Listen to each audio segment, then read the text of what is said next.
ሰላም ሰላም ጤና ይስጥልኝ ውድና የተከበራችሁ የአዲስ ህይወት ዩቲዩብ ተከታታዮች በሙሉ በያላችሁበት ሰላም ጤና ፍቅር ብዝት ይበልልኝ። እኔ በጣም ደህና ነኝ፣ እግዚአብሔር ይመስገን።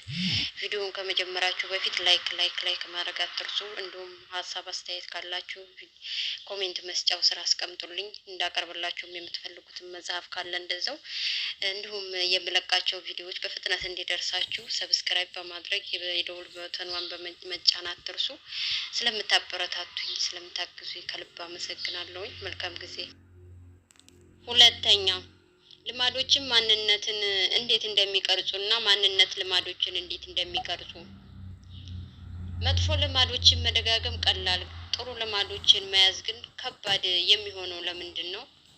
አንዳንድ ነገሮች የየዕለቱን ልማዶችን ከማሻሻል በዘለለ በህይወት ላይ የጎላ ሚና ሊኖራቸው ይችላል። ይሁን እንጂ በሚቀጥለው ዓመት በዚህ ሰዓትም ተመሳሳይ ነገር እያደረክ የመገኘት እድል ከፍተኛ ነው። ጥሩ ልማዶች ከጥቂት ቀናት በላይ ይዞ መቀጠል ብዙውን ጊዜ ከባድ ይሆናል። ጥሩ ተነሳሽነትና የመረረ ቁርጠኝነት ቢኖረንም እውነታው የተለየ አይሆንም። እንደ የአካል ብቃት እንቅስቃሴዎች፣ ሜዲቴሽን፣ ማሳተም፣ የምግብ ማብሰል እና የመሳሰሉ ልማዶች ለአንድ ወይም ለሁለት ቀን በደስታ የሚደረጉ ናቸው። ከዚያ በኋላ ግን አሰልቺዎች ይሆናሉ። ልማዶቻችን አንድ ጊዜ ከተተከሉ ግን ለዘላለም የሚኖሩ ይመስላሉ። በተለይ የማንፈልጋቸው ልማዶች ደግሞ በዚህ የተካኑ ናቸው። ምን ያህልም ጥረት ብናደርግ ዛሬ ነገ እንደማለት፣ ረዥም ሰዓት ቴሌቪዥን ላይ እንደመጣድ፣ እንደማጨስና የመሳሰሉ ልማዶች ፈጽሞ የማይገረሰሱ ይመስላሉ። ልማዶችን መቀየር በሁለት ምክንያት ከባድ ነው። አንድ የምንጥረው የተሳሳተውን ነገር ለመቀየር ነው። ሁለት ልማዳችንን ለመቀየር የምንጥረው በተሳሳተ መንገድ ነው። በዚህ ምዕራፍ የመጀመሪያውን ነጥብ አነሳለሁ። በቀጣይ ምዕራፍ ደግሞ ሁለተኛውን ነጥብ እናያለን። የመጀመሪያው ስህተታችን ለመቀየር የምንጥረው መቀየር የሌለበትን ነገር መሆኑ ነው። የምለውን ነገር ለመረዳት ለውጥ ሊመጣባቸው የሚችልባቸው 3 ደረጃዎችን እንዳሉ እናስብ። ልክ እንደ ሽንኩርት ሽፋኖች ውሰዳቸው። የመጀመሪያው ድራብ ውጤትህን መቀየር ነው። ይህ ደረጃ ውጤቶችህን በመቀየር ላይ የሚያተኩር ነው። ክብደት መቀነስ፣ መጽሐፍ ማሳተም፣ ውድድርን ማሸነፍ ወዘተ። የምታስቀምጣቸው አብዛኛዎቹ ግቦች ከዚህ ደረጃ ጋር የሚያያዙ ናቸው። ሁለተኛው ድራብ ሂደትን መቀየር ነው። ይሄኛው ደረጃ ደግሞ ልማዶችህን እና ስርዓትህን መቀየር ላይ የሚያተኩር ነው። የሜዲቴሽን ስራን መላመድ፣ የአካል ብቃት እንቅስቃሴ ማድረግ፣ በየጊዜው መጻፍ ወዘተ። የምትገነባቸው አብዛኛዎቹ ልማዶች የሚያያዙት ከዚህ ደረጃ ጋር ነው። ሶስተኛውና የውስጠኛው ድራብ ደግሞ ማንነትን መቀየር ነው። ይህ ደረጃ የሚያጠነጥነው በእምነቶችህ፣ በአስተያየቶችህ፣ ለራስህ ባለህ ምስል፣ ስለ ሌሎች ባለህ ሚዛን ወዘተ ዙሪያ ነው። አብዛኞቹ እምነቶችህ፣ ግምቶችህ፣ መድልጾችህ ወዘተ የዚህ ደረጃ መገለጫዎች ናቸው።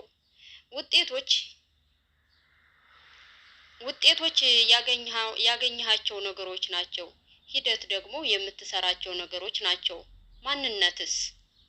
ማንነት ደግሞ እምነቶችህ ናቸው።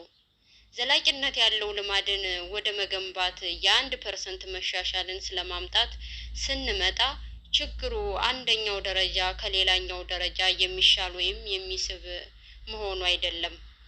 የሁሉም ደረጃ ለውጦች በየራሳቸው መንገዶች ጠቃሚዎች ናቸው። ችግሩ ያለው የለውጥ አቅጣጫው ጋር ነው። ብዙ ሰዎች ሊያሳኩት የሚችሉት ነገር ላይ ትኩረት በማድረግ ልማዶቻቸውን ለመቀየር የለውጥ መንገዳቸውን ሊጀምሩ ይችላሉ።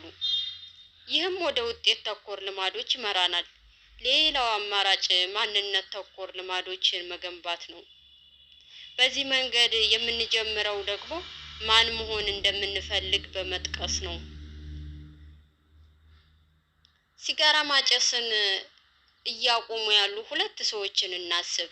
የመጀመሪያው ሰው ሲጋራ የሚሰጠው ሰው እጁን ሲዘረጋለት አመሰግናለሁ፣ አልፈልግም፣ ማጨስ ለማቆም እየሞከርኩ ነው ይላል። ይህ ሲታይ ምክንያታዊ መልስ ይመስላል። ይሁን እንጂ ይህ ሰው የሚመስለው ሌላ ሰው ለመሆን የሚፈልግ አጫስ ሰው ነው። ይህ ሰው ተመሳሳይ አስተሳሰቡን እንደያዘ ባህሪውን ለመቀየር ተስፋ የሚያደርግ ሰው ነው ማለት ይቻላል። ሁለተኛው ሰው ደግሞ አመሰግናለሁ፣ አልፈልግም፣ እኔ አላጨስም ብሎ ይመልሳል እንበል። ከመጀመሪያው ሰው ጋር ያለው ልዩነት ትንሽ ነው። ይቺ ትንሽ ልዩነት ግን ማንነትን ሌላ መልክ ታስይዘዋለች። በዚህኛው ሰው ውስጥ ማጨስ የቀደመ ህይወቱ አካል እንጂ የአሁን ህይወቱ አካል አይደለም። ስለሆነም ዛሬ ላይ ራሱን እንደሚያጨስ ሰው አይቆጥርም። ብዙ ሰዎች ለለውጥ ሲነሱ የማንነት ለውጥን አያስቡትም። ብዙዎች የሚያስቡት እንዲህ ነው: ሸንቃጣ መሆን እፈልጋለሁ፣ ውጤት አመጋገቤን ካስተካከልኩ ሸንቃጣ ሆናለሁ። ሂደት ግቦችን ያስቀምጡና ለግባቸው መሳካት የሚሆናቸውን ስራዎች ይመርጣሉ። ይህንን ተግባራቸውን የሚመራውን እምነት ግን ይዘነጉታል። ራሳቸውን የሚያዩበት አተያይ አይቀይሩትም።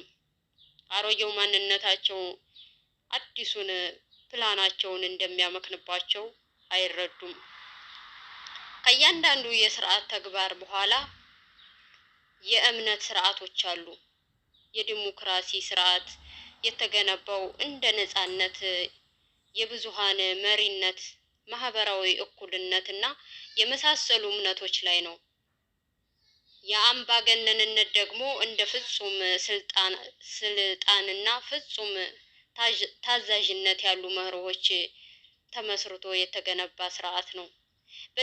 በዲሞክራሲ ስርዓት ውስጥ የሚመረጡ በርካታ ሰዎችን ለማግኘት ብዙ መንገዶች ይኖራሉ። ይሄ ባህሪ ለውጥ በአምባገነንነት ውስጥ ቦታ አያገኝም። ይህ ስርዓቱ ባህሪ አይደለም። ምርጫ በአንዳንድ ስርዓቶች ውስጥ ምንም ቦታ የሌለው ባህሪ ነው። ስለ ግለሰቦች፣ ስለ ድርጅቶች እና ስለ ማህበረሰቦች በሚኖሩ የትኞቹም ጉዳዮች ውስጥም ተመሳሳይ መልክ ያለው ነገር እናገኛለን። ስርዓቱን ቅርጽ ያስያዙ የተወሰኑ እምነቶችና አሳቢዎችን እናያለን። ስርዓቱ ደግሞ ከልማዶች ጀርባ ያለ ማንነት ነው። ከራስ ማንነት ጋራ የማይጣጣም ባህሪ ዘላቂነት አይኖረውም። ብዙ ገንዘብ ልትፈልግ ትችላለህ። ማንነትህ ከሚያገኘው በላይ ብዙ የሚያጠፋ ሰው ማንነት ከሆነ ግን ገንዘብ ማጠራቀም ዘበት እንደሆነብህ ይቀራል። ጤናህን ልታሻሽል ትፈልግ ይሆናል። የአካል ብቃት እንቅስቃሴ ከማድረግ ይልቅ ምቾትን የምትመርጥ ከሆነ ግን መዳረሻ የተስተካከለ ሰውነት ያለው ሰው መሆን አይሆንም። ለመቀየር ያሰብከው ልማድ ያሸከምህን መሰረታዊ አስተሳሰብ ሳትቀይር ልማድህን ለመለወጥ መሞከር ትርፉ ድካም ነው። አዳዲስ ግቦችና አዳዲስ እቅዶች አሉ። አንተነትህን ግን አልቀየርክም። የኮሎራዶ ስራ ፈጣሪ ብሬን ክለርክ ታሪክ እዚህ ጋር ጥሩ ምሳሌ ይሆናል። በትውስታዬ ውስጥ ባለው ጊዜ ሁሉ የእጄን ጥፍር በላ ነበር ያለኝ ክለርክ። እንደ ልማድ የጀመርኩት ወጣት እያለሁ ነበር። ከዚያ ወደማይጠቅም አምልኮ መሰል ባህሪነት አደገብኝ። አንድ ቀን ጥፍሮቼ የተወሰነ እስከሚያድጉ ድረስ ላለመብላት ወሰንኩ። በአእምሮዬ የፍላጎት ኃይል ተጠቅሜ ይህንን ማሳካት ቻልኩ። ከዚያ ክለርክ አንድ አስደናቂ ነገር አደረገ። ጥፍሬን እንድሰራው ሚስቴ እንድትወስደኝ ጠየኳት። ሀሳቤ የነበረው ጥፍሬን ለማሰራት ወጪ ማውጣት ከጀመርኩ ከዚያ በኋላ አልበላም የሚል ነበር። የሰራው ግን ለገንዘባዊ ምክንያት አይደለም። የተፈጠረው ነገር ምንድን ነው? ጥፍሬን ስሰራው ለመጀመሪያ ጊዜ በጣም የሚያምር ሆኖ ታየኝ። ጥፍሬን የሰራኝ ሰውም ከምበላው ነገር ውጪ ጥሩ ጥፍር እንዳለኝ ነገረኝ። እኔም በዚያ ኩራት ነገር ተሰማኝ። ይህ ፍጹም ያላለምኩት ነገር የነበረ ቢሆንም ልዩነት ግን ፈጠረ። ከዚያ በኋላ ጥፍሬን በልቼ አላውቅም። በቃ ሳላስበው በጥፍሬ የተሰማኝ ኩራት ጥፍሮቼን በጥርሴ የመብላት ልማዴ እርግፍ አድርጌ እንድተወው አደረገኝ። የተነሳሽነት ከፍተኛው መልክ የሚገኘው ልማዶች ማንነታችን አንድ አካል ሲሆኑ ነው። ይህንን የምንፈልግ አይነት ሰው ነኝ ማለት አንድ ነገር ነው። እኔ እንዲህ አይነት ሰው ነኝ ማለት ግን ሌላ ነገር ነው። በማንነት አንድ አካል ውስጥ ኩራት ከተጨመረበት ከዚህ ጋር የተያያዙ ልማዶችን ለመያዝ ከፍተኛ ብርታት ይሆናል። በፀጉር ሁኔታ ኩራት ከተሰማ ፀጉርህን ለመንከባከብና ለመጠበቅ የሚሆን ልማዶችን ለማዳበር ተነሳሽነቱን ይሰጥሃል። በሌሎች የሰውነት ክፍሎችህም እንደዚያው ነው። በዚህ መንገድ ኩራት የታከለበት ነገርን ለመንከባከብ የሚሆን ልማዶችን ጠብቆ ለማቆየት ትዋደቃለህ። እውነተኛ የባህሪ ለውጥ በማንነት ለውጥ የሚመጣ ለውጥ ነው። በተነሳሽነት ምክንያት አንድ ልማድ ልንጀምር እንችላለን። አጥብቀን ይዘን መቀጠል የምንችለው ግን የማንነታችን አካል ሲሆን ብቻ ነው። የትኛውም ሰው በሳምንት 2 ጊዜ ጂም ለመግባት ወይም ክብደት የሚያመጡ ነገሮችን ላለመመገብ ራሱን ሊያሳምን ይችላል። ከባህሪው ጀርባ ያለውን እምነት መቀየር ካልቻለ ግን የረጅም ጊዜ ለውጥን ማምጣት አይችልም። መሻሻሎች የአንተነትህ አካል እስካልሆኑ ድረስ ጊዜያዊ ሆነው ነው የሚቆዩት።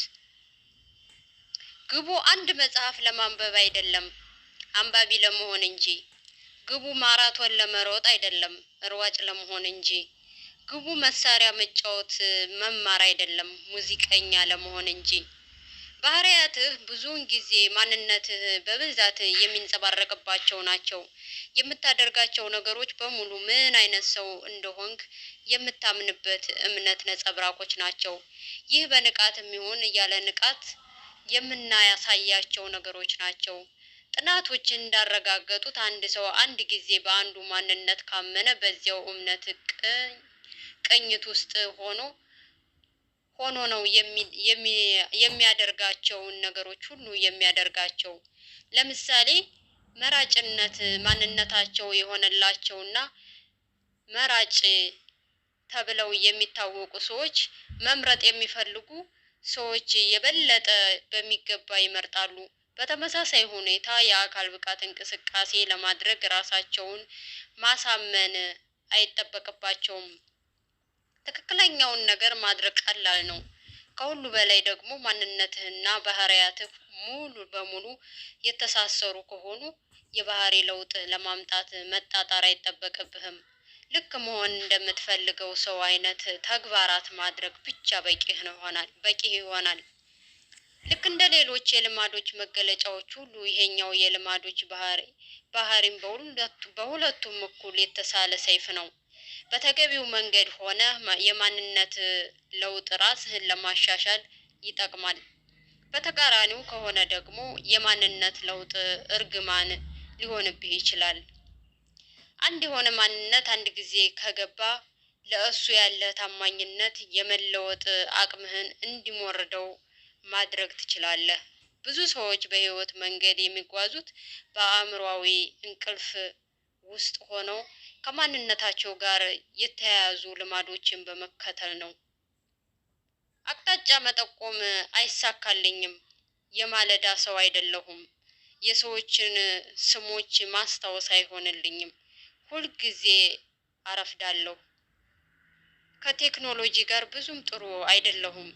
እኔና የሂሳብ ትምህርት አንተዋወቅም እና 1001 እንዲህ አይነት ነገሮች አንድን ታሪክ ለአመታት እየደጋገምክ ለራስህ ስትነግረው ወደ አእምሮህ ይገባና እንደ እውነት ሆኖ ይቀመጣል። በጊዜ ሂደትም አንዳንድ ነገሮችን እኔነቴ ጋር አይጣጣምም በማለት እምቢ ማለት ትጀምራለህ። ለራስህ ያለህን ምስል ጠብቀህ እንድታቆይና ከባህሪህ ጋር በሚጣጣም መልኩ እንድትኖር የሚያደርግህ ውስጣዊ ኃይል አለ። ከራስህ ጋር መጣረስ ውስጥ እንዳትገባ የሚያደርግህን መንገድ ሁሉ ትጠቀማለህ። አንድ አስተሳሰብ ወይም ተግባር ከማንነትህ ጋር በጥልቀት በተቆራኘው መጠን ለማስወገድ ከባድ ይሆናል። ምንም ያህል ስህተት ቢሆንም በባህላዊ እምነቶች የጋራ ማንነት ማመን ወይም የራሳችንን ስዕል በሚደግፍ መልኩ መንቀሳቀስ የግል ማንነት ምቾት ይሰጠናል። በግለሰብም ይሁን በቡድን ወይም በማህበረሰብ ደረጃ ለሚመጣ አዎንታዊ ለውጥ እንቅፋት የሚሆንብን ነገር የማንነት ግጭት ነው። ጥሩ ልማዶች ምክንያታዊ ስሜት ይፈጥራሉ። ከማንነት ጋር ከተጋጩ ግን ወደ ተግባር ለመሄድ ከባድ ይሆንብሃል። በጣም በመድከምህ በጣም በተጨናነቀ ወቅት ውስጥ በመሆንህ ወይም በሌሎች ምክንያቶች የተነሳ ከዕለታት በአንዲት ቀን ከልማዶች ጋር ልትፋታ ትችላለህ። በረጅም ጊዜ ካየነው ግን ልማዶችህን ይዘህ እንዳትቀጥል የሚያደርግህ እውነተኛው ምክንያት ለራስህ ያለህ ምስል ነው። አንደኛው አይነት ማንነትህ ላይ ብቻ መጣበቅ የማትችለውም ለዚህ ነው። እድገት ፕሮግረስስ እየተው መሄድን ይጠይቃል። የተሻለውን የአንተነትህን ቅጂ ለመሆን ቀጣይነት ባለው መልኩ እምነቶችህን ማሻሻል፣ ማሳደግና ማስፋፋት ይጠይቃል። ይህ ወደ አንድ ጠቃሚ ጥያቄ ያመጣናል። ያሉ አመለካከቶችና እምነቶች በአንተ ባህሪያት ላይ ይህንን ያህል ሚና ካላቸው መጀመሪያውኑ እነዚህ ነገሮች ከየት የመጡ ናቸው? በትክክል ማንነቴ የሚቀረጸው እንዴት ነው? የማትፈልጋቸውን ልማዶችህን ለማስወገድ የሚጠቅሙ አዳዲስ ማንነቶች ላይ ትኩረት ማድረግ የምትችለው እንዴት ነው? ባለ ሁለት ደረጃ ማንነትን የመቀየሪያ ሂደት። ማንነትህ የሚያድገው ከልማዶች ነው። የተወለድከው ዛሬ ላይ ካሉ እምነቶች ጋር አይደለም። ስለ ራስህ ያሉህን እምነቶችን ጨምሮ ሁሉም እምነቶች በተሞክሮዎች በሂደት የተጠራቀሙ ናቸው። በአጭሩ ሲገለጽ ልማዶች ማንነትን የምትይዝባቸው መንገዶች የሚፈጥሯቸው ነገሮች ናቸው። በየቀኑ ስትጽፍ የፈጣሪነትን ማንነት ትይዛለህ። በየቀኑ ልምምድ ስትሰራ ደግሞ የአትሌቲክ ማንነትን እየተላበስክ ነው። አንድም ባህሪ እየደጋገምክ በሄድክ ቁጥር ከዛ ባህሪ ጋር የተያያዘን ማንነት እየተላበስክ ትሄዳለህ። በእርግጥም ማንነት አይደንቲቲ የሚለው ቃል የመጣው ስቲሊ ከሚለው የላቲን ቃል ነው። ቃሉ ማንነት ቢጊኒንግ ኢዝ አይደንቲቲ ደም የሚሉ ቃላትን ያጣመረ ፍቺ ያለው ነው። አይደንቲቲ ደም የሚለው ቃል በተደጋጋሚ ሪፒትድሊ የሚል ትርጉም አለው። በመሆኑም ማንነትህ ዩር አይደንቲቲ የተደጋግሞሽ ማንነትህ ሪፒትድ ቢኒንግነስ ነው። በዚህ ሰዓት ያለህ ማንነት ምንም ይሁን ምንም ያመንክበት ራሱን ስላረጋገጠ ነው። ለ20 ዓመታት በየሳምንቱ እሁድ ቤተክርስቲያን ከሄድክ ሃይማኖታዊ ሰው ለመሆንህ ማስረጃ አለህ። በየቀኑ ለ1 ሰዓት ያህል ባዮሎጂ የምታጠና ከሆነ የሚያጠና ሰው ለመሆንህ ማስረጃ አለህ። ሳታሰልስ ጂም የምትሄድ ከሆነ ለአካል ብቃት ቁርጠኛ ለመሆንህ ማስረጃ አለህ። ለአንድ እምነት ያሉህ ማስረጃዎች እየበዙ በሄዱ ቁጥር በዚያ ነገር ላይ ጠንካራ እምነት የመያዝ እድልህ እየጨመረ ይሄዳል። በአብዛኞቹ የመጀመሪያ ዘመኖቼ ራሴን እንደ ጸሐፊ አይቼ አላውቅም። የትኞቹንም የሁለተኛ ደረጃ ትምህርት ቤት ወይም የኮሌጅ መምህሮችን ብጠይቅ ቢበዛ መካከለኛ ጸሐፊ በሆን እንጂ የተዋጣለት ጸሐፊ እንደማልሆን ይነግሩሃል። የመጽሐፍ ስራን ስጀምር በመጀመሪያዎቹ ጥቂት ዓመታት በየቀኑ ሰኞና ሐሙስ አዳዲስ አርቲክሎችን አሳትም ነበር። ይህ ማስረጃዬ ነው። ይህ ማስረጃዬ እያደገ በሄደ ቁጥር የኔ ማንነትም ጸሐፊነት እየሆነ መጣ። የጀመርኩት ግን እንደ ጸሐፊ አይደለም። ጸሐፊ የሆንኩት በልማዶች ውስጥ ነው። በእርግጥ ልማዶች በማንነትህ ላይ ተጽዕኖ የሚያሳድሩ ብቸኞቹ ነገሮች አይደሉም። ይሁን እንጂ በድግግሞሻቸው የተነሳ ከሁሉም የበለጠ ተጽዕኖ ፈጣሪዎች ልማዶች ናቸው። እያንዳንዷ የህይወት ተሞክሮ የራስ ምስል ታሻሽላለች።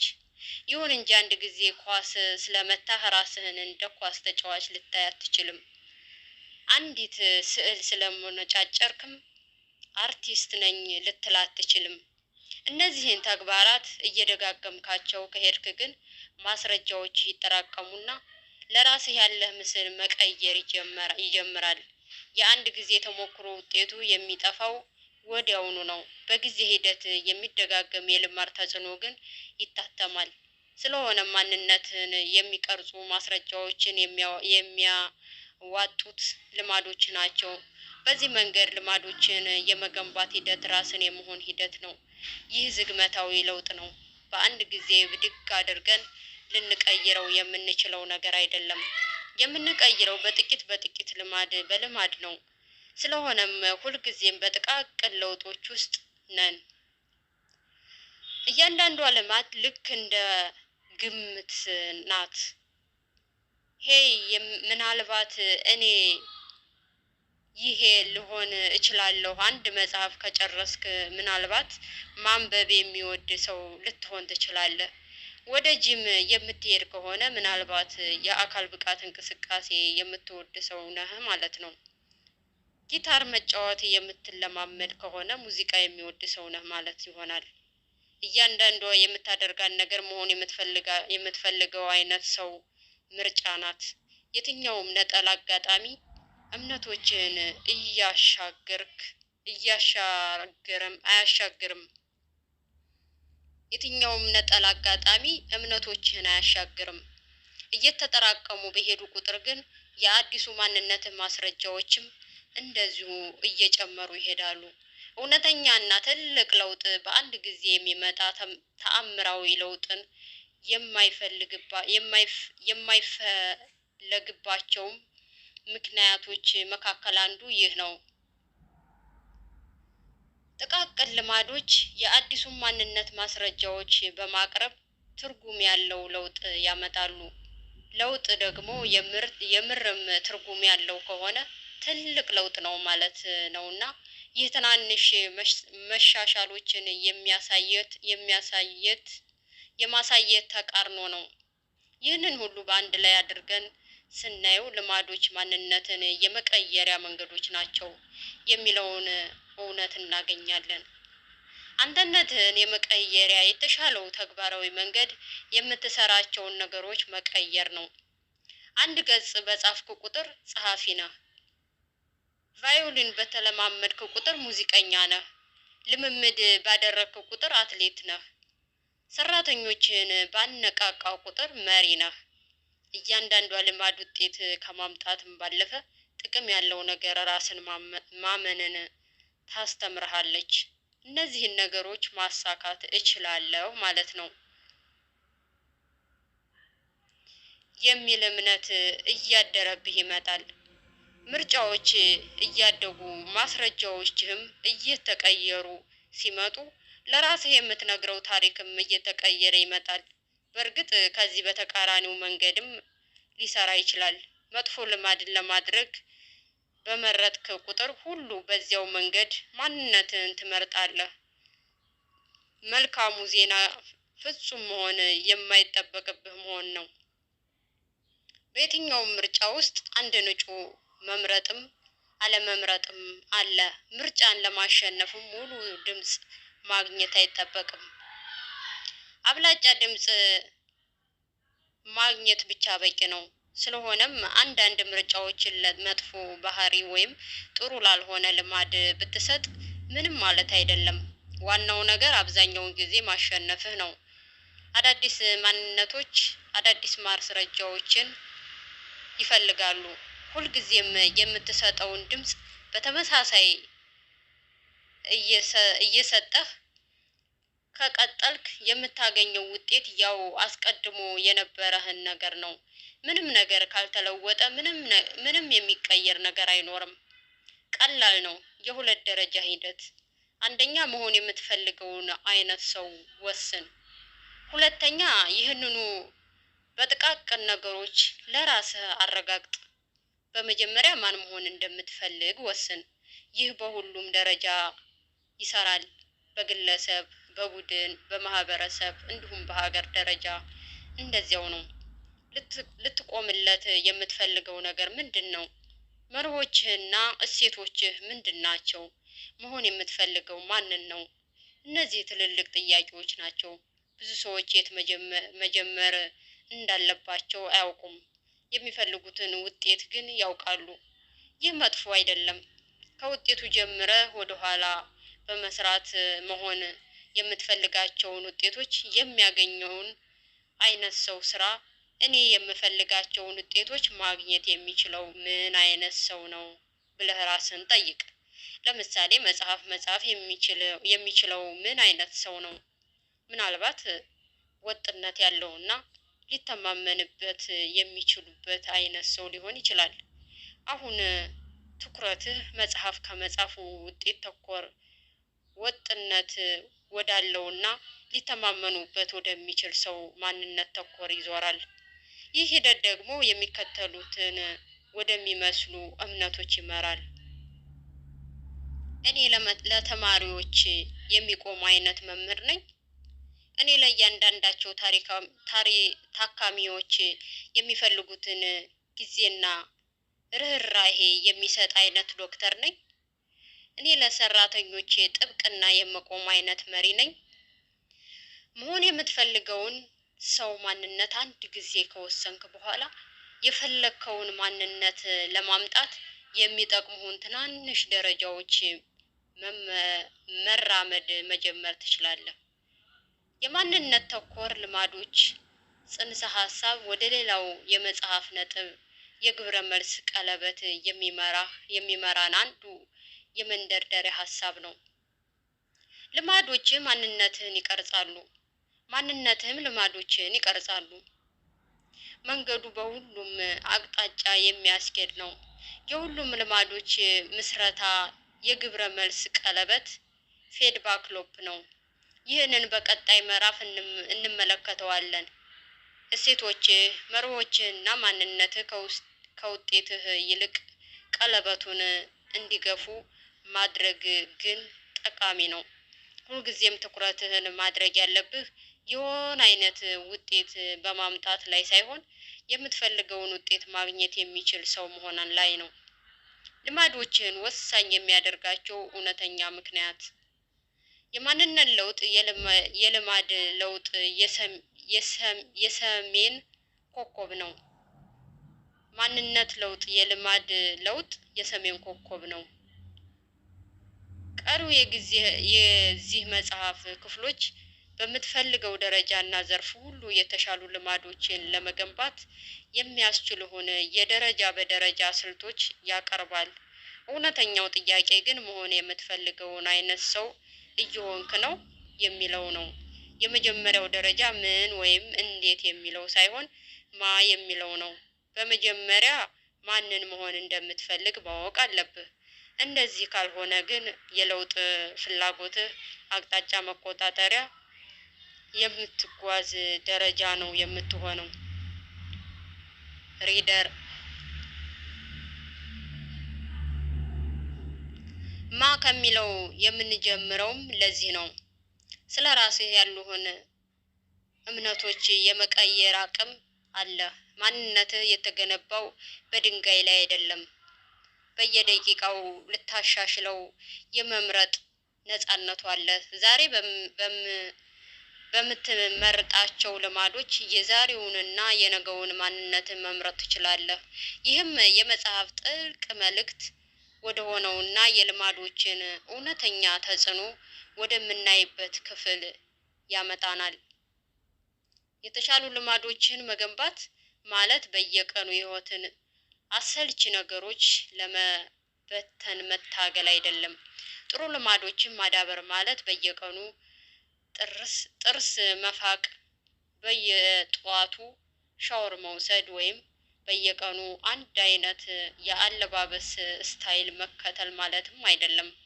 ገንዘብ እንደማግኘት፣ ክብደት እንደመቀነስ እና ጭንቀትን እንደመቀነስ ያሉ የስኬት ውጫዊ መለኪያዎችን ማሳካት ማለትም አይደለም። ልማዶች እነዚህ ሁሉ ነገሮች ለማሳካት ሊጠቅሙ ይችላሉ። ይሁን እንጂ የልማዶች መሰረታዊ ሀሳብ የሆነ ሰው መሆን እንጂ የሆነ ነገር ማግኘት አይደለም።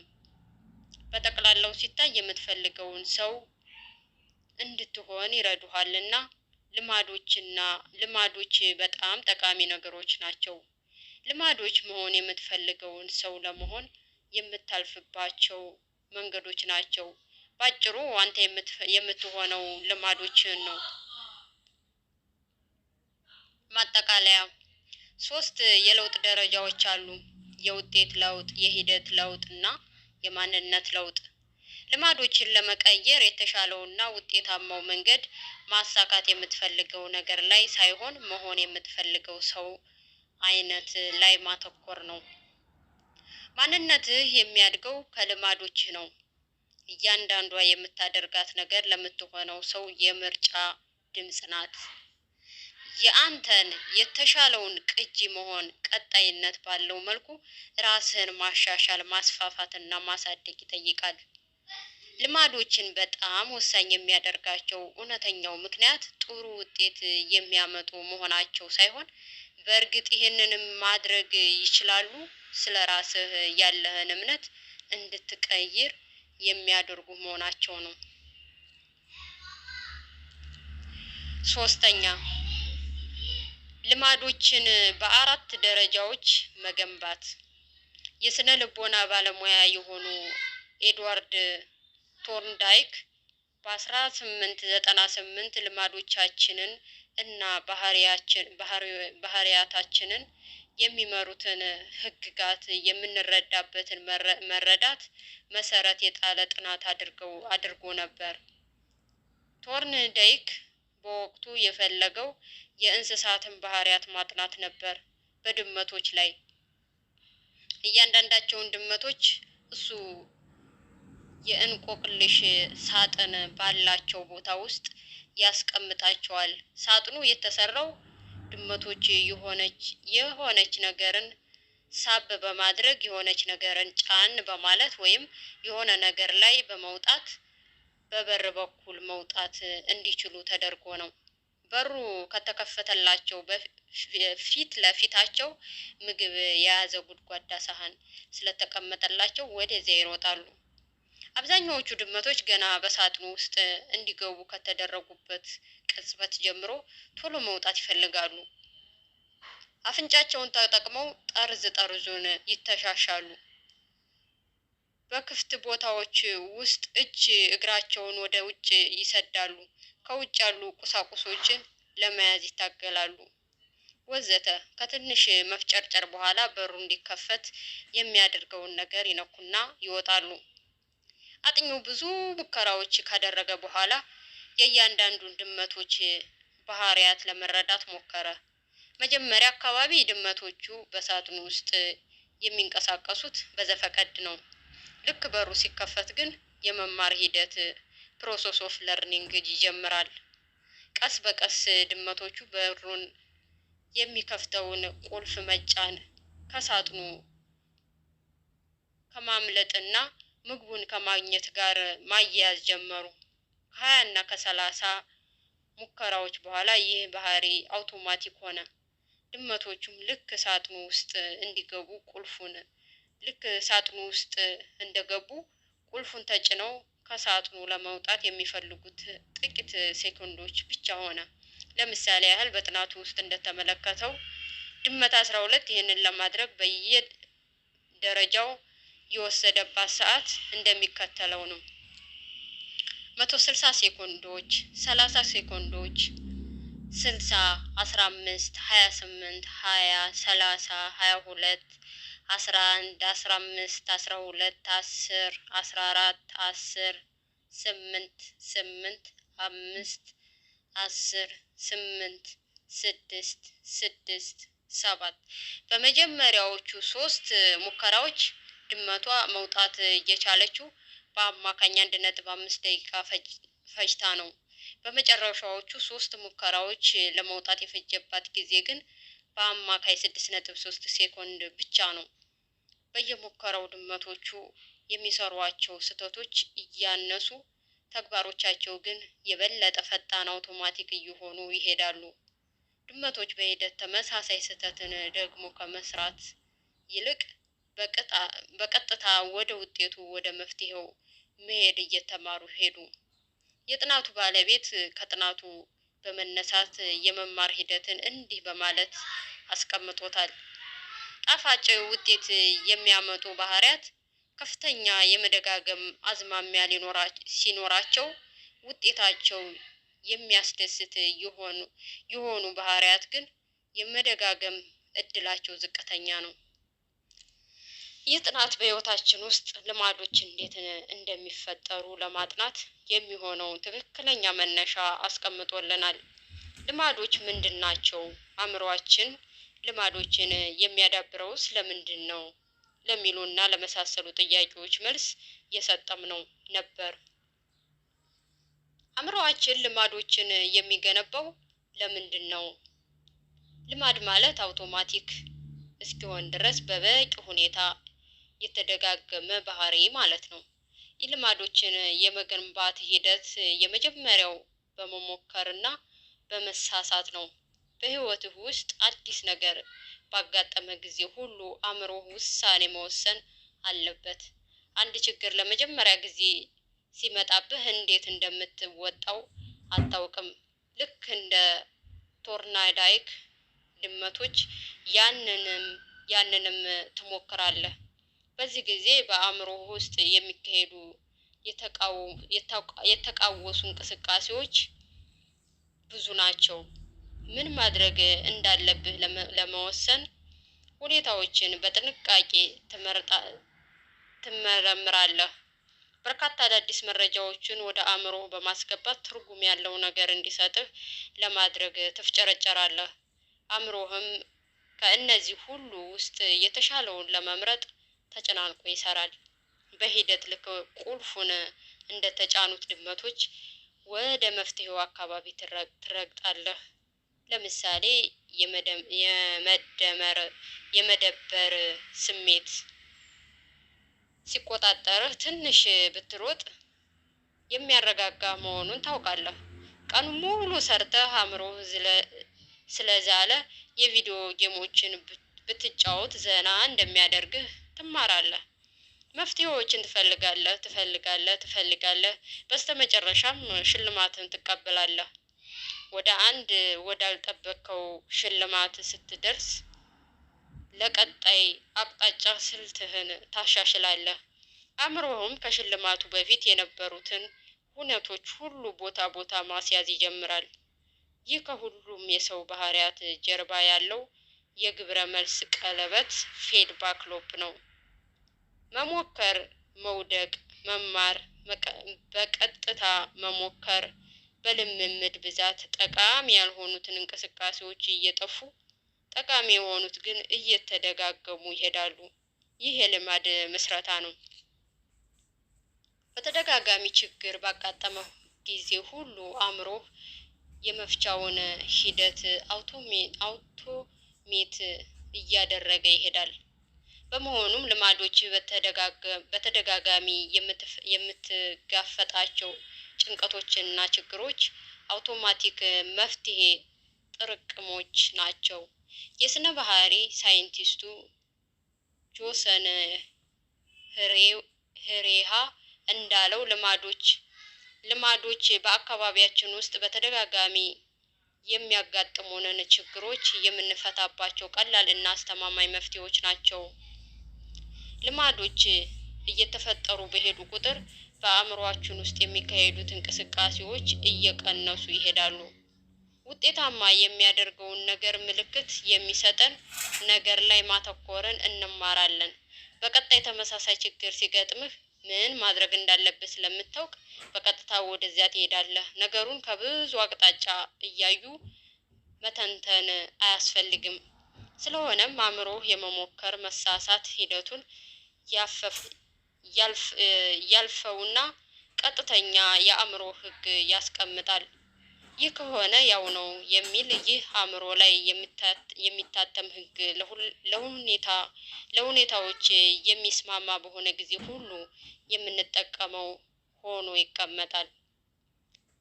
አሁን ጭንቀት በተሰማ ቁጥር መሮጥ እንዳለብህ ህግ አለ።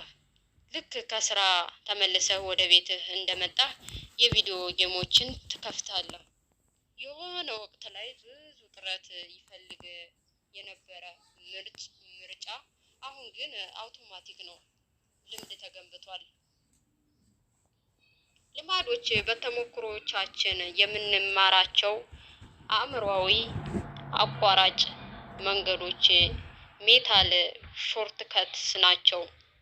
ማለትም ልማዶች ባለፈው ጊዜ የገጠሙ ሆነ ችግሮች የፈታህባቸው መፍትሄዎች፣ ሂደቶች፣ ትውስታዎች ናቸው። ሁኔታዎቹ እየሰሩ በሄዱ ቁጥር እያጠራቀምን እንሄድና ለሌሎች ተመሳሳይ ችግሮች እንጠቀምባቸዋለን። አእምሮአችን እነዚህን ያለፉ ሂደቶች የሚያስታውስበት ዋነኛው ምክንያት ወደፊት ለሚመጡ ችግሮች የተሻሉ መፍትሄ የሚሆኑ ነገሮችን ለመገመት ነው።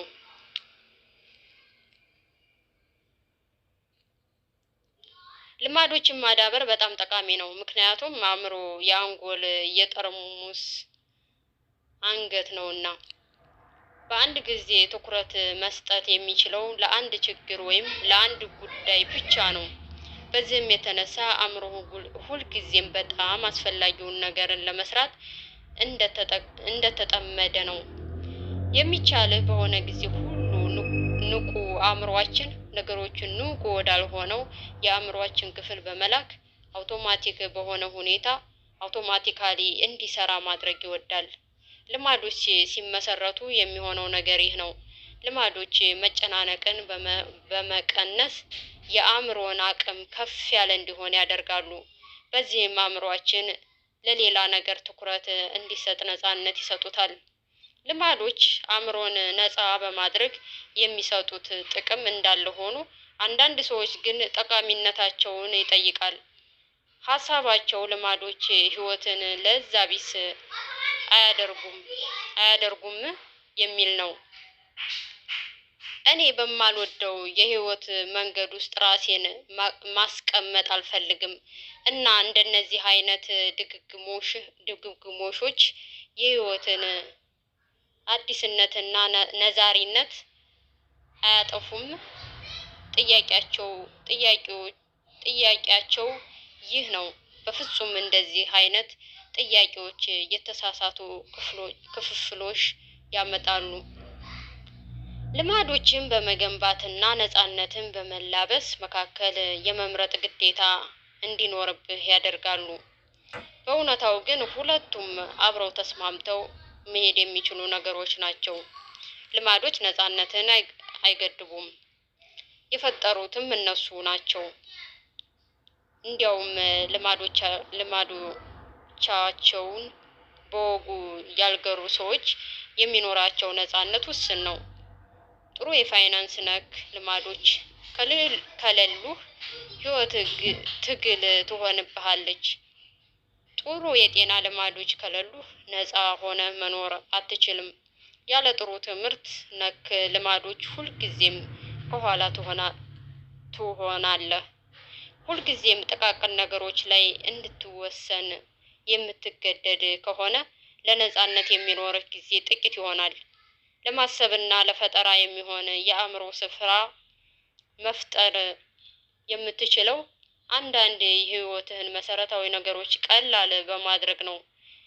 ከዚያ በተቃራኒው ልማዶችን በተገቢው ሁኔታ ካዳበርክና ችግሮችን በዚያ መንገድ መፍታት ከቻልክ አእምሮ በቀጣይ የሚመጡትን አዳዲስ ነገሮች ለመጋፈጥ ነፃ ይሆናል። ዛሬ ላይ ልማዶችን መገንባት ወደፊት ማድረግ የምታስበውን በስፋት እንድታደርግ ይረዳሃል። ልማዶች የሚሰሩት ሳይንስ ልማዶችን የመገንባት ሂደት በ4 ደረጃዎች መክፈል ይቻላል። ምልክት፣ ፍንጭ፣ ፍላጎት፣ ጉጉት፣ ተግባር፣ ምላሽ እና ውጤት፣ ሽልማት። ሂደቱ ወደ እነዚህ 4 ደረጃዎች መቆራረጥ ልማድ ማለት ምን ማለት እንደሆነና እንዴት እንደሚሰራ እንዲሁም እንዴት ልማዶችን ማሻሻል እንደሚቻል ለመረዳት መንገዱን ቀላል ያደርገዋል። እነዚህ 4 ደረጃዎች የሁሉም ልማዶች የጀርባ አጥንቶች ናቸው። አእምሮአችን ሁልጊዜም በእነዚህ ደረጃዎችና በዚሁ ቅደም ተከተል ውስጥ ያልፋል። መጀመሪያ ምልክት ወይም ፍንጭ አለ። ይህ ምልክት አእምሮ የሆነ አይነት ባህሪ እንዲያነሳሳ ይለኩሰዋል። ምልክት ውጤቱን የሚጠቁም ጥቂት መረጃ ነው። ቅድመ አያቶቻችን እንደ ምግብ፣ ውሃና ወሲብ ያሉ ተቀዳሚ ሽልማቶች ያሉበትን ቦታ ለሚጠቁሙ ምልክቶች ትኩረት ያደርጉ ነበር። እኛ ግን ዛሬ ትኩረታችንን የምናደርገው እንደ ዝና፣ ገንዘብ፣ ክብር፣ ስልጣን፣ ፍቅር፣ ጓደኝነትና የመሳሰሉ ሁለተኛ ደረጃ ሽልማቶች የሚገኙበትን በሚጠቁሙን ምልክቶች ላይ ነው። በእርግጥ እነዚህ አይነት ሽልማቶች የሁሉም ነገር መነሻ የሚሆነውን የመራባትና በህይወት የመቀጠል ፍላጎት በተዘዋዋሪም ቢሆን ይደግፋሉ። አእምሮአችን ያለንባቸውን ውጫዊና ውስጣዊ ሁኔታዎች በቀጣይነት በመተንተን ሽልማቱ የት እንደሚገኝ ፍንጭ ለማግኘት ይጥራል። ምልክት ይህንን ፍንጭ የሚሰጠው የመጀመሪያው ጠቋሚ በመሆኑ ምክንያት በተፈጥሮ ወደ ከፍተኛ ፍላጎት ወይም ጉጉት የመምራት አቅም አለው። ጉጉት ወይም ፍላጎት ሁለተኛው ደረጃ ነው። ይህም ከልማዶች ሁሉ ጀርባ ያለ አነሳሽ ኃይል ነው። ያለ አንዳች ፍላጎትና ተነሳሽነት ወደ ተግባር የምንገባበት ምንም ምክንያት የለም። የምትጓጓው ራሱ ልማዱን አይደለም፣ ልማዱ የሚያመጣውን ለውጥ እንጂ። ሲጋራ ማጨስን አትጓጓም። የምትጓጓው ሲጋራ በማጨስ የምታገኘውን ከጭንቀት የመላቀቅ ደስ የሚል ስሜት ነው። ጥርስን መፋቅም አያጓጓም፣ የንጹህ አፍና ጥርስ ባለቤት መሆን እንጂ። ቴሌቪዥን መክፈት በጉጉት አትጠባበቅም፣ መዝናናትን እንጂ። እያንዳንዷ ጉጉት ውስጣዊ ሁኔታህን ለመቀየር ካለ ፍላጎት ጋር የተሳሰረች ናት። ይህ በዝርዝር የምናየው በጣም ጠቃሚ ነጥብ ነው። ጉጉት ወይም ፍላጎት ከሰው ይለያያል። በጽንሰ ሀሳብ ደረጃ የትኛውም ሽራፊ መረጃ ፍላጎትን ያነሳሳል። በተግባር ግን ሁሉም ሰው በተመሳሳይ ምልክት አይነሳሳም። ለቁማርተኛ የካርታ ፖውዛ ድምፅ የፍላጎት ማዕበልን የሚያጥለቀልቅበት ምልክት ሊሆን ይችላል። ለሌሎች ግን ምንም ነው። ምክንያቶች እስካልተረጎሙ ድረስ ትርጉም የለሽ ነገሮች ናቸው። ምልክቶችን ወደ ፍላጎት የሚያሻግራቸው የተመልካች ስሜቶች፣ አስተሳሰቦችና ሁኔታዎች ናቸው። ሶስተኛው ደረጃ ተግባር ወይም ምላሽ ነው። ተግባር ባለቤቱ የሚያደርጋቸው ተጨባጭ ልማዶች ናቸው። እንደየሁኔታው የተግባር ወይም የሀሳብ መልክ ሊኖራቸው ይችላል። ተግባር የመኖር ጉዳይ የሚወስነው በተነሳህበት መጠንና ከባህሪው ጋር በሚኖረው የፍትጊያ መጠን ነው። አንድ ተግባር አንተ ማድረግ ከምትችለው በላይ የሆነ የአካል አእምሮ ጥረት የሚጠይቅ ከሆነ ትተወዋለህ። ሌላው ግብረ መልስህ ወይም ተግባርን የሚወስንበት ነገር ችሎታህ ነው። ቀላል ይመስላል። ልማዱ የሚመጣው ግን የሚፈለገውን ነገር ማድረግ የምትችል ከሆነ ብቻ ነው። የቅርጫት ኳስ ተጫዋች መሆን ብትፈልግ በበቂ ሁኔታ መዝለል የማትችል ከሆነ እድለኛ አይደለህም። በስተመጨረሻም የተግባር ግብረ መልሱ ውጤት ወይም ሽልማት ያመጣል። ሽልማቶች የየትኞቹም ልማዶች የመጨረሻ ግቦች ናቸው። ምልክቶች ሽልማቶችን ስለማየት ጉጉት ሽልማቱን ስለመፈለግ ሊሆን ሲሆን ተግባራዊ ግብረ መልስ ግን ሽልማቱን ስለመውሰድ ነው። ሽልማቶችን የምናሳድገው ሁለት ጥቅሞች ስላሏቸው ነው። አንደኛ ያረኩናል፣ ሁለተኛ ያስተምሩናል። የሽልማት የመጀመሪያው ጥቅም ጉጉታችንን ማርካት ነው። አዎ ሽልማቶች በራሳቸው ጥቅም ይሰጣሉ። ምግብና ውሃ በህይወት ለመኖር የሚያስፈልግህን ኃይል ይሰጡሃል። ማስታወቂያ መስራት የተሻለ ክብርና ገንዘብ ያመጣል። የአካል ቅርጽን መጠበቅ ጤናህን ያስተካክልሃል። ከሁሉም ቀድሞ የሚመጣው ጥቅም ግን ሽልማት የመበላት ወይም የማሸነፍ ፍላጎትህንና ጉጉትህን ማርካት ነው። ለቅጽበቱም ቢሆን በጉጉት ከመቃጠል የመውጣትን እርካታ ይሰጣል። ሁለተኛ ሽልማቶች ለወደፊት የትኞቹን ተግባራት ማስታወስ እንደሚጠቅመን ያስተምሩናል።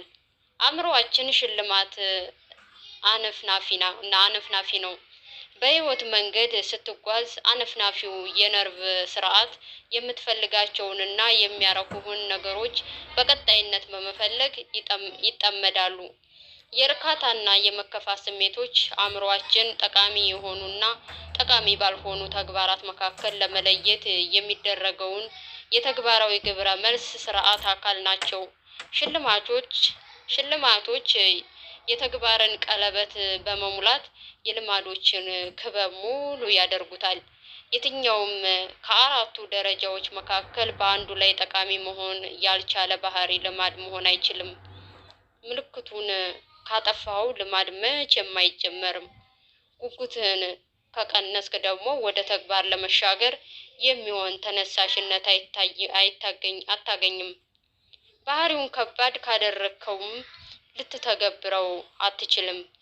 ሽልማቱ ፍላጎትህን ማርካት ካልቻለ ይህንን ተግባር ደግመህ የምታደርግበት ምክንያት አይኖርህም። የመጀመሪያዎቹ 3 ደረጃዎች ሳይኖሩ ባህሪ አይኖርህም። ያለ አራቱ ደረጃዎች ደግሞ ባህሪው ሊደጋገም ልማድም ሊሆን አይችልም። የልምድ ቀለበት ዘ ሃቢት ሎፕ ሲጠቃለል ምልክት ጉጉትን ያስነሳል። ጉጉት ተግባርን ያነሳሳል። ተግባር ሽልማትን ያመጣል። እነዚህ 4 ደረጃዎች በጋራ ኒውሮሎጂካል የግብረ መልስ ቀለበት ይፈጥራሉ። ምልክት፣ ጉጉት፣ ተግባር፣ ሽልማት፣ ምልክት፣ ጉጉት፣ ተግባር፣ ሽልማት። በስተመጨረሻም ይህ አውቶማቲክ ባህሪያትን ይፈጥራል። ይህ ክበብ የልማድ ቀለበት ሃቢት ሎፕ ይባላል። ይህ የአራቱ ደረጃዎች ሂደት በድንገት የሚከሰት ነገር አይደለም። በእያንዳንዷ የህይወት ቅጽበት ውስጥ የሚሰራና ንቁ የሆነ ማለቂያ የሌለው ቀለበት ነው። አሁን በዚህች ቅጽበትም እንኳን አእምሮአችን ሁልጊዜ አካባቢውን ይቃኛል። በቀጣይ ምን ሊሆን እንደሚችል ይመረምራል። ከውጤቶቹ ለመማር ይጥራል። ይህ ሂደት በሙሉ የሚያልቀው በሽርፍራፊ ሴኮንዶች ውስጥ ነው። ካለፈው ቅጽበት ውስጥ ምን እንደታሸገ ሳናውቅ እንኳን ደጋግመን እናደርገዋለን። እነዚህ 4 ደረጃዎች በሁለት ምዕራፎች መክፈል እንችላለን። የችግር ምዕራፍና የመፍትሄ ምዕራፍ ብለን። የችግር ምዕራፍ ምልክትና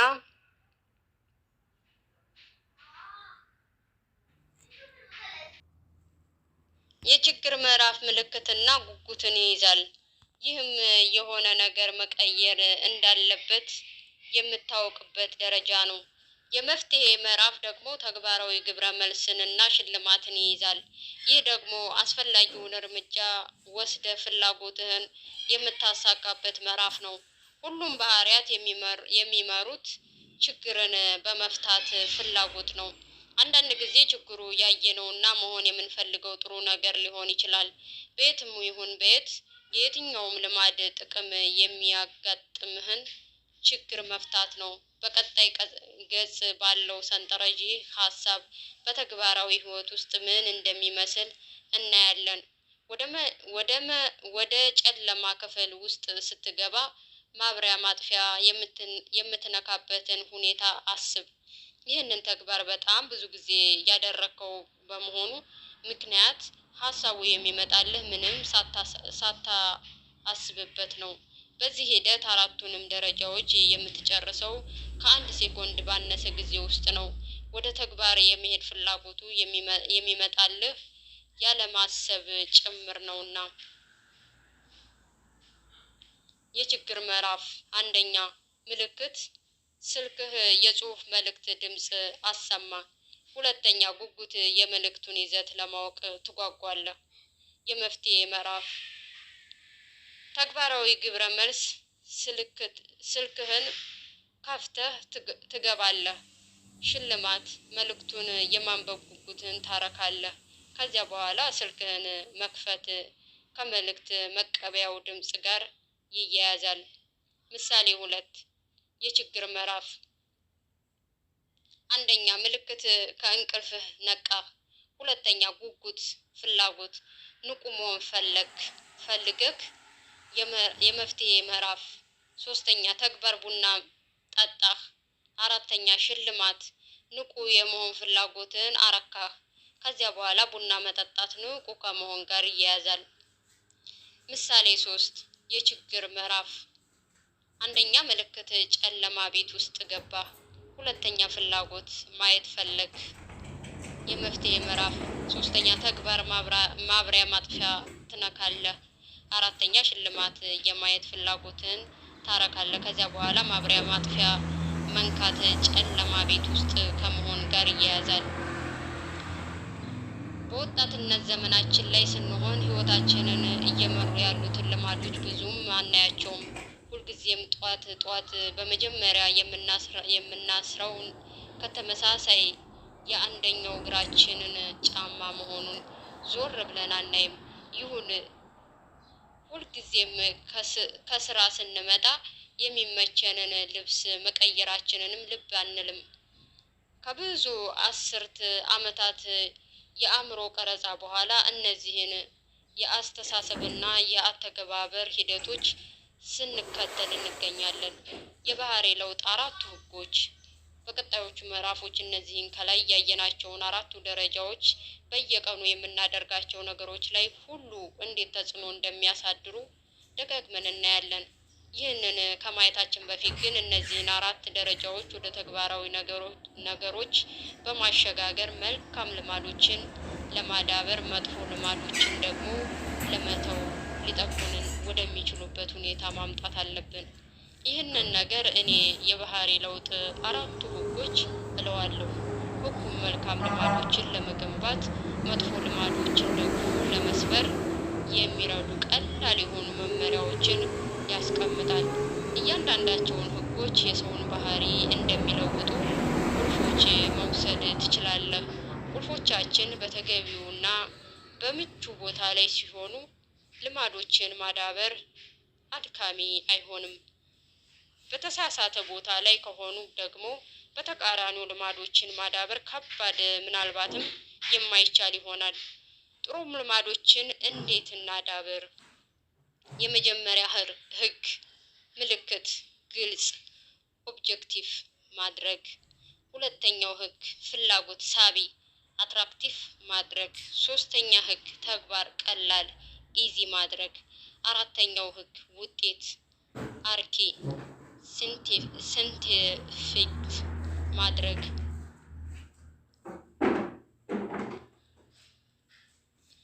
መጥፎ ልማዶችን ለማዳበር ደግሞ ህጎቹን ገልብጠን መጠቀም ነው። መጥፎ ልማዶችን እንዴት እናስወግድ? የመጀመሪያ ህግ ተገላቢጦሽ ምልክት የማይታይ ኢንቪዚብል ማድረግ።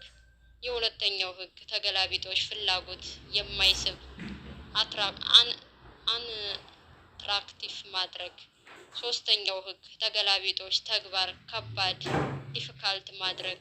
አራተኛው ህግ ተገላቢጦሽ ውጤት የማያረካ ማድረግ። እነዚህ አራት ህጎች የትኛውንም የሰው ባህሪ ለመቀየር የሚያስችሉ ብቸኞቹ መንገዶች ናቸው ማለት ኃላፊነት የጎደለው ስራ ነው። እኔ ግን ለውጥ ህጎች በሁሉም ዘርፎች በሚባል ደረጃ ተፈጻሚ መሆን ይችላሉ። በስፖርቱ ዘርፍ፣ በፖለቲካው ዘርፍ፣ በጥበብ፣ በሕክምና፣ በስራ አመራር ወዘተ። ያጋጠመ ችግር ምንም ይሁን ምን እነዚህን ህጎች መጠቀም ትችላለህ። ለእያንዳንዱ ልማድ የተለያየ ስልት መቅረጽ አስፈላጊ አይደለም። ባህሪህን መቀየር በፈለክ ጊዜ ሁሉ ራስህን እንዲህ ብለህ መጠየቅ ትችላለህ። አንደኛ፣ እንዴት ግልጽ ላደርገው እችላለሁ? ሁለተኛ፣ እንዴት ማራኪ ላደርገው እችላለሁ? ሶስተኛ፣ እንዴት ቀላል ላደርገው እችላለሁ? አራተኛ፣ እንዴት አርኪ ላደርገው እችላለሁ? አደርጋለሁ ያልኩትን ነገር ሳላደርግ የምቀረው ለምንድን ነው የሚለውን ሀሳብ አስበው የምታውቅ ከሆነ የጥያቄህን መልስ የምታገኘው በአራቱ ህጎች ውስጥ የሆነ ቦታ ነው። ጥሩ ልማድን የመቅረጫ መጥፎ ልማድን ደግሞ የማስወገጃ ቁልፍ እነዚህን መሰረታዊ ህጎች መረዳትና ለአንተ በሚሆን መንገድ መጠቀም ነው። የሰውን ተፈጥሮ ያላነበበ የትኛውም ግብ መክሸፉ የማይቀር ነውና። ልማዶች የሚቀረጹት በህይወት ውስጥ ባሉ ስርዓቶች ነው። በቀጣዮቹ ምዕራፎች እያንዳንዳቸውን ህጎች በተናጠል እንመለከታለን። ማጠቃለያ፣ ልማድ አውቶማቲክ እስኪሆን ድረስ በበቂ ሁኔታ የተደጋገመ ባህሪ ነው። የልማድ የመጨረሻው ጥቅም በተቻለ መጠን በትንሽ ኃይልና ድካም የህይወት ውስጥ ችግሮችን መፍታት ነው። የትኛውም ልማድ ምልክት፣ ፍላጎት፣ ተግባርና ውጤት የሚባሉ ደረጃዎችን ወደሚይዝ የግብረ መልስ ቀለበት መሸንሸን ይችላል። አራቱ የባህሪ ህጎች የምንላቸው የተሻለ ባህሪን ለመገንባት የምንጠቀምባቸው ቀላል መመሪያዎች ናቸው። እነዚህ ህጎች ግልጽ ማድረግ፣ ሳቢ ማድረግ፣ ቀላል ማድረግ እና አስደሳች ወይም አርኪ ማድረግ ናቸው። አንደኛው ህግ ግልጽ ማድረግ። አራተኛ፣ ደህና የማይመስለው ሰው።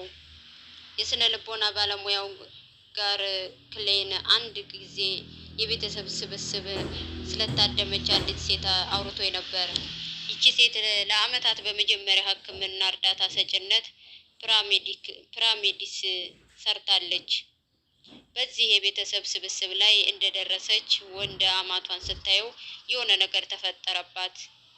ሁኔታህ ጥሩ አይመስለኝም አለች። አማቷ ስሜታቸው ፍጹም ጥሩ ነበርና በቀልድ መልክ አይ እኔም ያንቺን ሁኔታ አልወደድኩትም ብለው መለሱ። አይ ሆስፒታል መሄድ አለብህ አለች። ከሰዓታት በኋላ አማትየው ለከፋ የልብ ድካም በሽታ ሊያጋልጣቸው የሚችል ከፍተኛ የደም ስር መዘጋት ችግር እንዳለባቸው በምርመራ ተረጋግጦ ከፍተኛ ቀዶ ጥገና እያደረጉ ነበር። ምራታቸው ባትኖር ኖሮ አማትየው ሊሞቱ ይችሉ ነበር። ዋና ዋና የደም ሴሎች ሲሞሉና እንቅፋት ሲገጥማቸው ሰውነታችን እንደ ቆዳ ያሉ እርቀው የሚገኙ ክፍሎችን ችላ ይልና በቅርበት ለሚገኙ ወሳኝ የሰውነት ክፍሎች ብቻ ደም ይረጫል። ይህ ደግሞ በፊት ላይ ያለ የደም ዝውውር ምስል መቀያየርን ያመጣል። ይቺ ሴት የልብ ህመም ካለባቸው በርካታ ሰዎች ጋር ለብዙ ዓመታት ከሰራች በኋላ ይህንን የደም ዝውውር ቅርጽ በማየት ብቻ የመለየት ችሎታ አዳብራለች።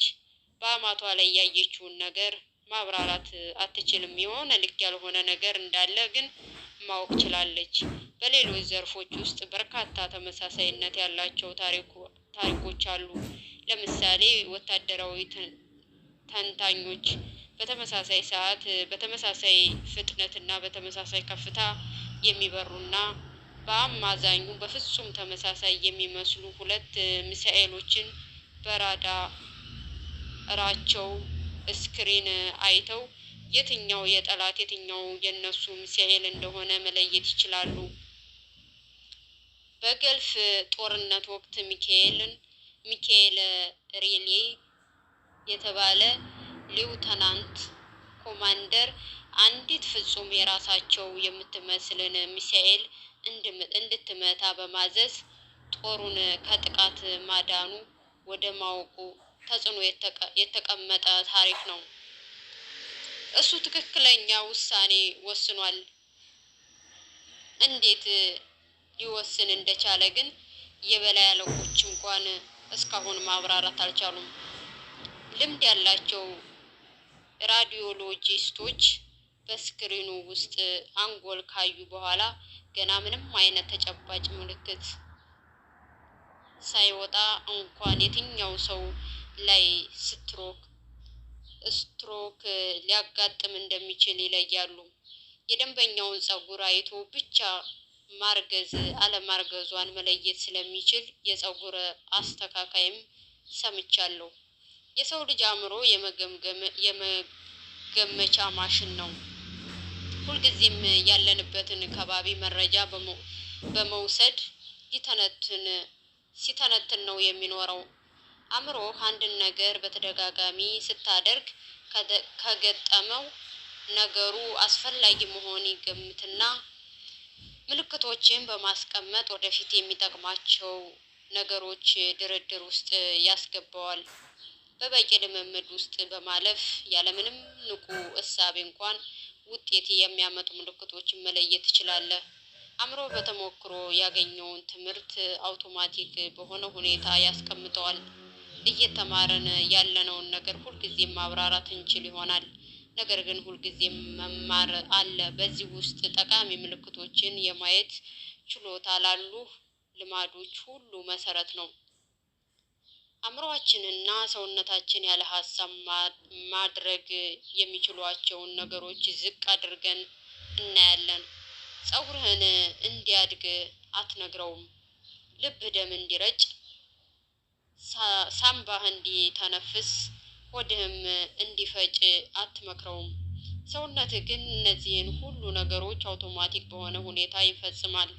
አንተ በአማዛኙ ከንቁ ማንነትህ በላይ ነህ። ለምሳሌ ረሃብን አስብ። ሲርብህ በምንድን ነው የምታውቀው? የመመገቢያ ሰዓትህ እንደደረሰ ለማወቅ ጠረጴዛ ላይ ምግብ ማየት አይጠበቅብህም። ረሃብና የመብላት ፍላጎት የሚመሩት ያለ ንቃተ ህሊና ነው። ሰውነትህ እንደገና መብላት ያለብህ ሰዓት መድረሱን የሚነግሩ የግብረ መልስ ቀለበቶች አሉት። ይህም ሁልጊዜ በዙሪያ ያለውን ነገር እየመረመረ ይሄዳል። በሰውነቱ ውስጥ ላለው ኬሚካል እና ለሆርሞኖች ምስጋና ይግባና ፍላጎትም ይመነጫል። በድንገትም እንደራበህ ታውቃለህ። እንደራበህ እንዴት እንዳወቅህ ባትረዳውም። ስለ ልማዶች የሚያስደንቀው ነገር ይህ ነው። ልምድ በውስጥህ ማዳበር እንዲጀምር አንተ ስለ ምልክቱ ማወቅ አይጠበቅብህም። ለአንድ ነገር ንቁ ትኩረት ሳትሰጥ እድሉ መኖሩን ብቻ አይተህ ወደ ተግባር ልትገባ ትችላለህ። ልማዶችን ጠቃሚ የሚያደርጋቸው ይህ ነው። ልማዶችን አደገኛ የሚያደርጋቸውም ይኸው ነው። ልክ አንድ ልማድ እንዲዳብር ተግባራት ሁሉ በአውቶማቲኩና ንቁነት በሌለው አእምሮ አቅጣጫ ይሆናሉ።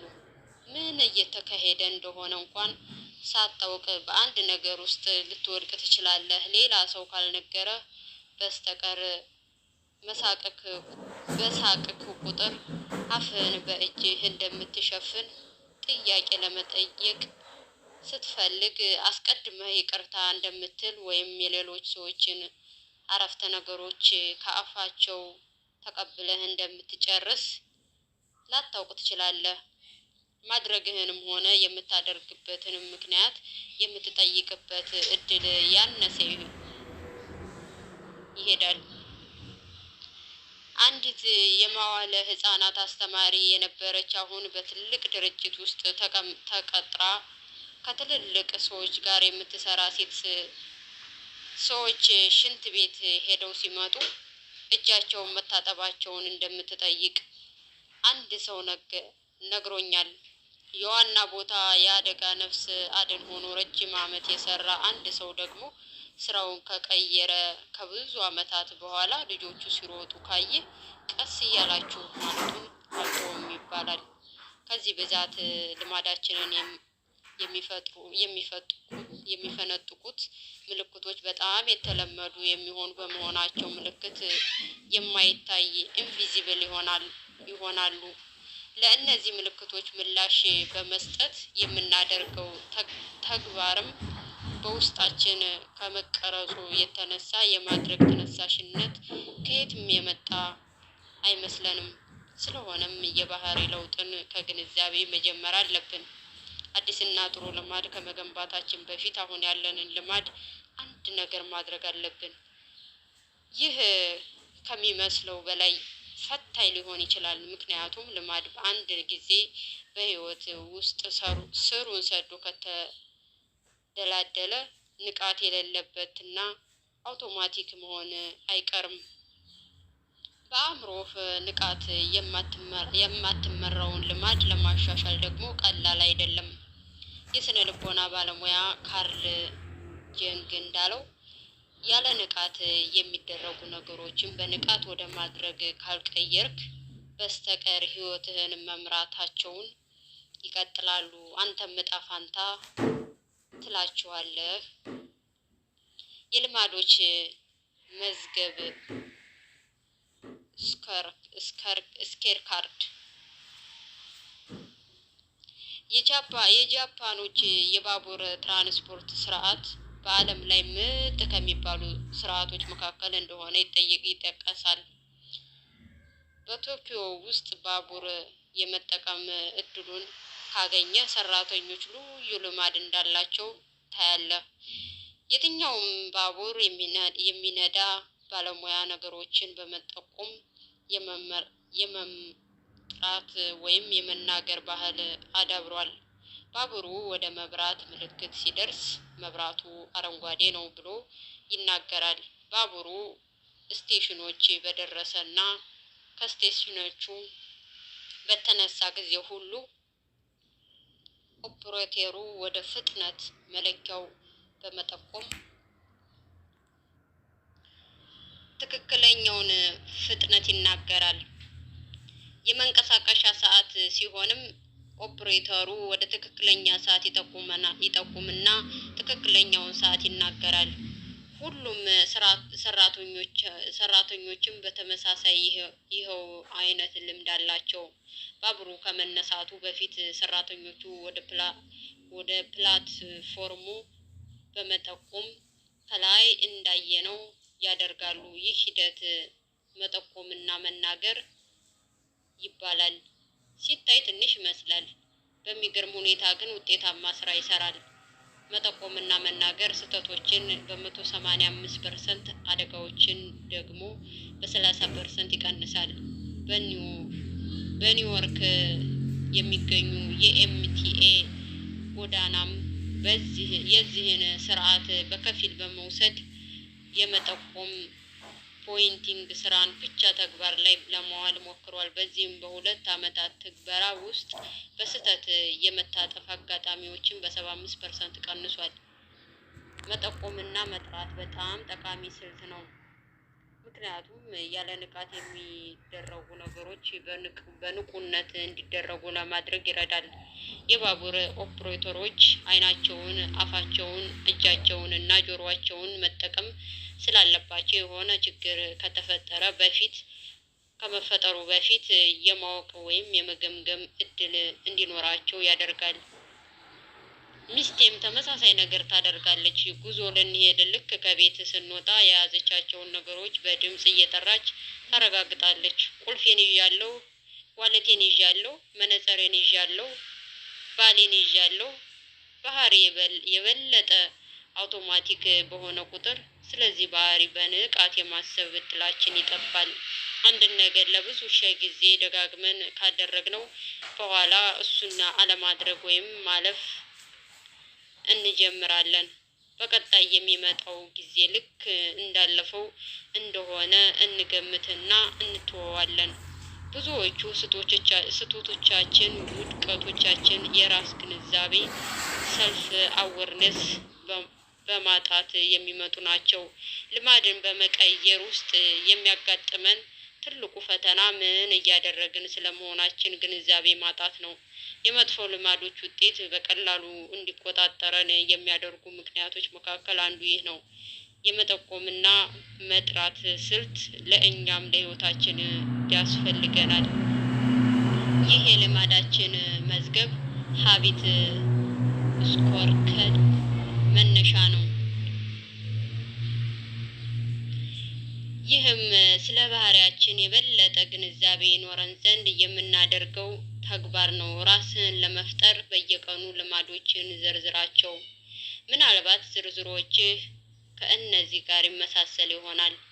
መነሳት፣ አላርም ማጥፋት፣ ስልክ ማየት፣ ወደ መጸዳጃ ክፍል መሄድ፣ ክብደት መለካት፣ ሻወር መውሰድ፣ ጥርስን መቦረሽ፣ ዶዶራንት መቀባት፣ ማድረቂያ መጠቀም፣ መለባበስ፣ ሻይ መጠጣት ወዘተ። አንድ ጊዜ ልማዶችን ከዘረዘርክ በኋላ እያንዳንዳቸውን በተናጠል በማየት ይህ ጥሩ ልማድ ነው ወይስ መጥፎ ልማድ ነው ወይስ ገለልተኛ ልማድ ነው ብለህ ራስህን ጠይቅ። ጥሩ ልማድ ከሆነ የፕላስ ምልክት አድርግበት። መጥፎ ልማድ ከሆነ የማይነስ ምልክት፣ መጥፎ ጥሩ ያልሆነ ልማድ ደግሞ ኢኳል ምልክት አድርግበት። መነሳት፣ አላርም ማጥፋት፣ ስልክ ማየት፣ ወደ መጸዳጃ ክፍል መሄድ፣ ክብደት መለካት፣ ሻወር መውሰድ፣ ጥርስን መቦረሽ፣ ዶዶራንት መቀባት፣ ማድረቂያ መጠቀም፣ መለባበስ፣ ሻይ መጠጣት፣ መጣድ። እነዚህ ምልክቶች እንደ እያንዳንዳችን ሁኔታዎች የሚለያዩ ይሆናሉ። ለምሳሌ ክብደት ለመቀነስ ለሚፈልግ ሰው ቁርስ መብላት ያለበት ነገር እና ክብደት መቀነስ የማይፈልግ ሰው መብላት ያለበት ቁርስ ይለያያል። ስለዚህ ክብደት መቀነስ ለሚፈልግ ሰው ቁርስ ዳቦ በማር መብላት መጥፎ ልማድ ሲሆን ክብደት መቀነስ ለማይፈልግ ሰው ግን ጥሩ ልማድ ሊሆን ይችላል። ልማዳችንን መመዝገብና ውጤት መስጠት ውስብስብ የሚሆንበት ሌላ ምክንያት አለ። ጥሩ ልማድ እና መጥፎ ልማድ የሚሉት መገለጫዎች በመጠኑ ቢሆን ትክክለኝነት ይጎድላቸዋል። ጥሩ ወይም መጥፎ ልማድ የለም ያሉት ውጤታማ ልማዶች ናቸው። ችግር በመፍታት ውጤታማ የሆኑ ልማዶች የትኞቹም ልማዶች መጥፎዎቹን ልማዶች ጨምሮ የሆነ ጥቅም ይሰጣሉ። የምንደጋግማቸው ለዚህ ነው። ለዚህ ደግሞ ልማዶችን እንዴት በረዥም ጊዜ እንደሚጠቅሙ በማሰብ ከፋፍላቸው። በጠቅላላው ሲታይ ጥሩ ልማዶች የሚኖራቸው ንጹህ አዎንታዊ ውጤት ነው። መጥፎ ልማዶች ደግሞ ሙሉ አሉታዊ ውጤት ሲጋራ ማጨስ ለጊዜው ጭንቀትህን ሊቀንስ ይችላል። የሚጠቅምህም በዚህ መንገድ ነው። በረዥም ጊዜ ግን ጠቃሚ ባህሪ አይደለም። ልማዶችን ለመመደብ አሁንም ቀላል ካልሆነልህ ደግሞ ይህንን ጥያቄ ተጠቀም። ይህ ባህሪ መሆን የምፈልገውን ሰው እንድሆን ይረዳኛል? ይህ ባህሪ ድምጽ የሚሰጠው የምመኘውን ማንነት እንዳሳካ ነው እንዳላሳካ? የምትፈልገውን ማንነት ታገኝ ዘንድ የሚረዱ ልማዶች ብዙውን ጊዜ ጥሩ ልማዶች ናቸው። ከምትመኘው ማንነት ጋር የሚጣረሱ ልማዶች ደግሞ መጥፎ ልማዶች የመሆን እድላቸው ከፍተኛ ነው። በዚህ መልኩ ልማዶችን በመመዝገብ እና ውጤት በመስጠት ልምምድ ውስጥ በመጀመሪያ ምንም ነገር መቀየር አያስፈልግህም። ዓላማው በህይወትህ ውስጥ ምን እንዳለ ለማወቅ ብቻ ነው እና ያለምንም ትችትና የውስጥ አስተያየት አመለካከቶችን እና ተግባሮችን አጥና።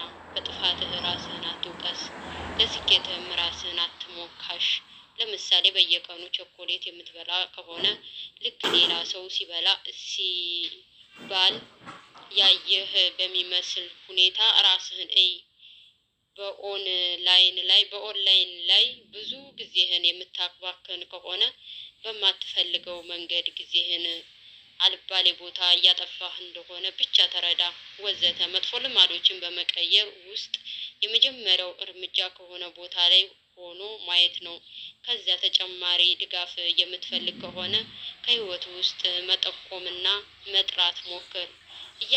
እያደረግከው ያለው ልማድም በተመለከተ ልታደርገው ያሰብከውን ነገር የሚያመጣውን ውጤት ጮህ ብለህ ተናገር። ለምሳሌ የምትመገባቸውን ጣፋጭ ነገሮች ለመቀነስ ከፈለክ ይህንን ኩኪስ ልበላ ነው ግን አልፈልግም፣ ይህንን መብላት ለብዙ በሽታዎች ያጋልጠኛል በል። ስለ ጣፋጭ ልማዶች ከፍ ባለ ድምፅ ሲነገር መስማት ውጤታቸው የበለጠ ተጨባጭ ሆኖ እንዲታይ ያደርጋል። ይህም በለመድከው ድግግሞሽ ውስጥ ከመቀጠል ይልቅ እርምጃ መውሰድ ላይ ክብደት ይጨምርልሃል። ይህ ተግባር ለመስራት ያሰብካቸው ነገሮች ዝርዝር ለማስታወስም ይጠቅምሃል። ነገ ከምሳ በኋላ ፖስታ ቤት እሄዳለሁ ማለት የመሄድህን ነገር ያጠናክርልሃል። ምክንያቱም መሄድ እንዳለብህ አእምሮ እውቅና እንዲሰጥህ እያደረግከው ነው። የባህሪ ለውጥ ሁልጊዜም የሚጀምረው ከግንዛቤ አዌርነስ ነው። እንደ መጠቆምና መጥራት እና ልማድን እንደ መመዝገብና ውጤት መስጠት ያሉ ስልቶች የሚያተኩሩት ልማድህን እንድታውቅና ምልክቶችህን እንድትረዳ ማድረግ ላይ ነው። ይህ ደግሞ ላንተ ሊጠቅምህ በሚችል መልኩ ምላሽ የመስጠት እድል እንድትችል ያደርግሃል። ማጠቃለያ፣ በበቂ ልምምድ ውስጥ ሲያልፍ አእምሮ በንቃትም ሳያስብ እንኳን ውጤቶችን የሚጠቁሙ ምልክቶችን መረዳት ይጀምራል። አንድ ጊዜ ልማድህ አውቶማቲክ ከሆነ ለምታደርገው ነገር ትኩረት መስጠት ታቆማለህ። ሁልጊዜም የባህሪ ለውጥ የሚጀምረው ከግንዛቤ ነው። ልማዶችን ለመቀየር ከመጣርህ በፊት ስለ እነሱ በቂ ግንዛቤ ሊኖርህ ያስፈልጋል። መጠቆምና መጥራት ተግባሮችህን የምታደርገው ነገር ትኩረት መስጠት ታቆማለህ። ሁልጊዜም የባህሪ ለውጥ የሚጀምረው ከግንዛቤ ነው። ልማዶችን ለመቀየር መጠቆምና መጥራት ተግባሮችህን ቃላዊ መገለጫዎች በመስጠት ግንዛቤህን ያለ ንቃት ከማድረግ በንቁነት ወደ ማድረግ ያሸጋግሩታል። የልማድ ምዝገባ ልምምድ ስለ ባህሪ የተሻለ